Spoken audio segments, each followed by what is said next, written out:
Joining me now is Roger Karge from Emu Exposed.org. Roger Karge, thank you so much for joining me.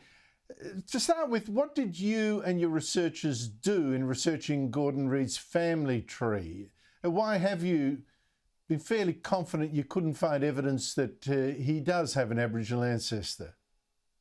Well, Andrew, the way we do this work is we get phone calls and emails from Aboriginal people. So I've got quite a few Wiradjuri friends, and they say, Roger, look, there's something doesn't look right here. So then we go and sort of look at the family. So we don't just do it randomly. We only do it because Aboriginal people that we know ask us. So with this one, we've got really good techniques now, really good AI and really good computer stuff that in the past it used to take months to do a family tree. Now we can do them in days, sometimes hours, just depending on how complicated they are. And with Gordon Reid's family, it's all based on his grandmother. She's a lovely lady. If you go on YouTube, she's a sweet little grandmother. I wouldn't mind her as a grandmother.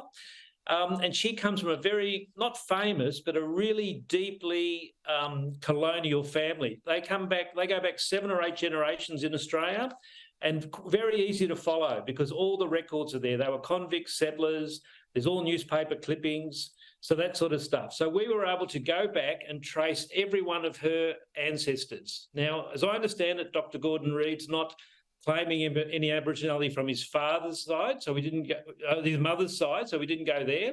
So he went to his father and his paternal grandmother, Robin Reid. So we've been down that tree, right? And there's no Aboriginality as far as we can find, because if there is, you find it. The newspaper reports start talking about Aboriginal people, or you'll find some sort of record or a criminal record or something like that. And there's nothing in that.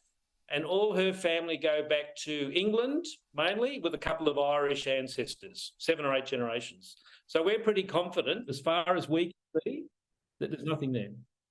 Now, I don't know whether you've heard Gordon Reid in Parliament on Monday suggesting that we're taking his pride away from him. And why would we do this? Why does this work matter? Well, it actually matters, Andrew, because, especially in this year, because of the voice, right? So if you're going to have special opportunities, jobs, or voting rights through the voice for Aboriginal people, if we all vote that way, the Australian public have to be 100% certain that the people that are sitting on the voice and voting and getting all the benefits really are Aboriginal.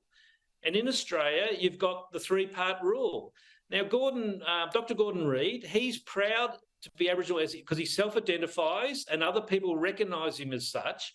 But that's not enough. That's only 2 parts. You need the 3rd part by law that you have descent. And so if he hasn't got descent, right, and he's saying he's Aboriginal, well, the whole thing's a farce. We might as well all just go home, right? Because then anyone can be Aboriginal. You know what I mean? So then you get people who say things like, well, the quickest way to close the gap, Andrew, is if everyone ticked the box next census and everyone became Aboriginal, closing the gap would go because we'd all be the same. But that defeats the purpose. And that's the trouble with all these people who aren't doing things properly, right? So it's not right. And it upsets a lot of Aboriginal people and a lot of non-Aboriginal people. And people are getting upset, right? And it's only going to cause divisions and problems. And then longer term, if for example, Gary Johns says, if you're going to have a race-based system in Australia, you have to be able to determine race. So Gary Johns, he doesn't really want it to happen, but he's saying, well, that means you've got to do DNA testing. And none of us really want to go down that path, but Gary Johns is 100% right. If you're going to give people benefits based on their DNA, you have to be able to determine the DNA. Just to put viewers in the picture, Gary Johns, of course, is someone I've interviewed here. He is a former Labor minister and one of the leaders of the No campaign, suggesting, well, look, if you're going to have race-based benefits and a race-based politics, then you need to actually prove to people that you are of that race. Now, Roger Karge, you've done incredible work on your Emu Exposed.org website for years now, putting together. First, it was fact-checking Bruce Pascoe's Dark Emu, of course, and you were about the first to actually establish that he wasn't telling the truth in his history. But you've also put together family trees for some time of people claiming to be Aboriginal, not just Bruce Pascoe, Professor Kerry Doyle, South Australian Attorney General Kaya Ma, Gordon Reid now, and others as well. How and why did all this start? Well, it sort of starts because I'm just a normal Australian. I tend to be a bit centre-right, but everyone, even my lefty friends, are getting worried about wokeism. And that's why we've got to draw a line in the sand, because our society is heading in a really weird place, right? And it's not just us old people, right? It's a lot of young people that are too scared to say anything. So old people like me, we don't care. I've got nothing to lose. So I can, because I'm taking a big risk sticking my neck out doing all this stuff, because we could be sued.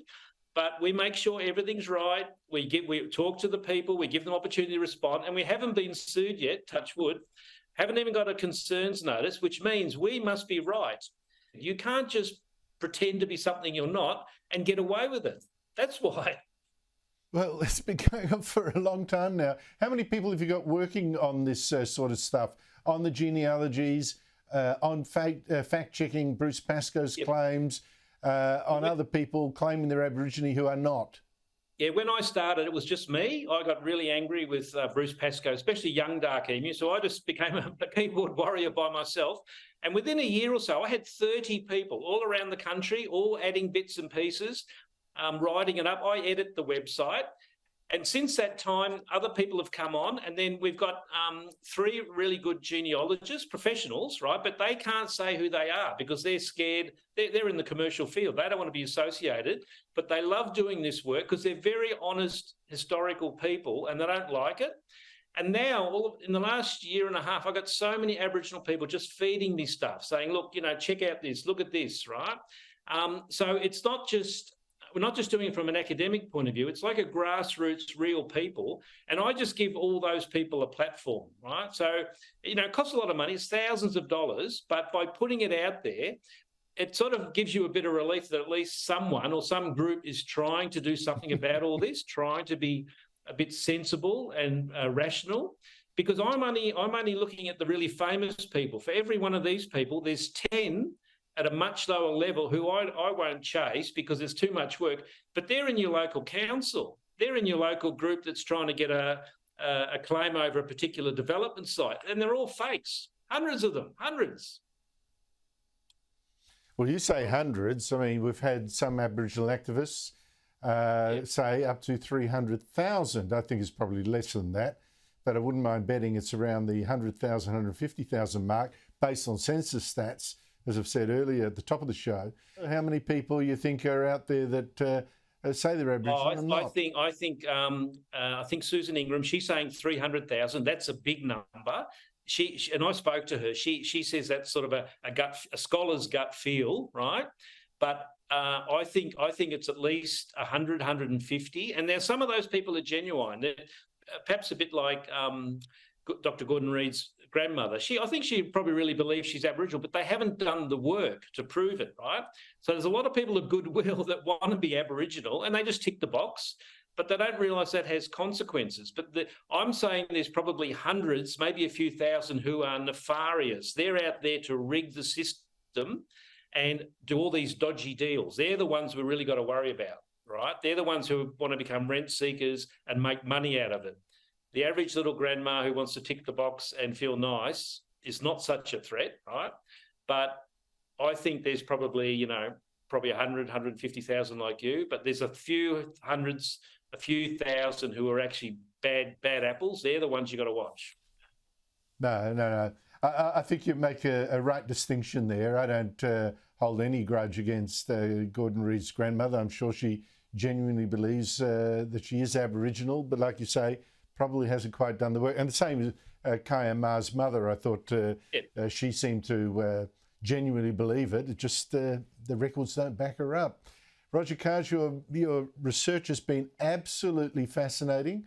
I think you're helping to change the political discussion, and let's see what follows from your latest discoveries. Thank you so much for your time. Thank you, Andrew.